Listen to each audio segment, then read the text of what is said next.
વડોદરાનો અવાજ ન્યૂઝમાં આપનું સ્વાગત છે। સમાચારમાં વાત કરીએ તો વડોદરા મધુનગર બ્રિજ પાસે બેટરીના ગોડાઉનમાં આગ લાગતા આગના ગોટીગોટા। ફાયર બ્રિગેડની ટીમ ઘટના સ્થળ પર પહોંચીને પાણીનો મારો ચલાવી આગને કાબૂમાં લીધી હતી। આજુબાજુમાં રહેતા વિસ્તારના લોકો એકઠા થઈ ગયા હતા।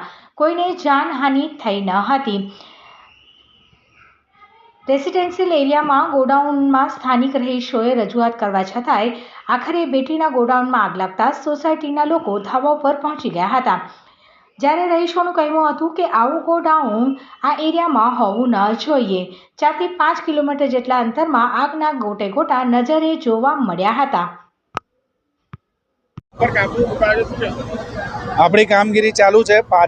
પાછળના અને એની બાજુમાં જે ગોડાઉન હતું તેમાં સ્પ્રેડ થવાની શક્યતાઓ હતી તે આપણા ફાયરના જવાનો અંદર એક્સેસ લઈને તે કંટ્રોલ કરી દીધું છે।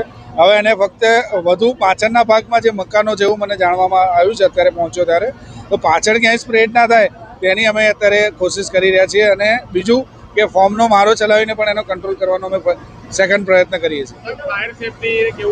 એ વસ્તુ સેકન્ડ છે કે જ્યારે ફાયર કંટ્રોલમાં આવી જાય અત્યારે એનું GEB કનેક્શન કટ કરાવી દીધું છે। લગભગ કલાક પહેલાં મને મેસેજ મળ્યો છે। આપણી લગભગ 7 થી 8 ગાડીઓ અહીંયા સ્ટેન્ડ બાય છે।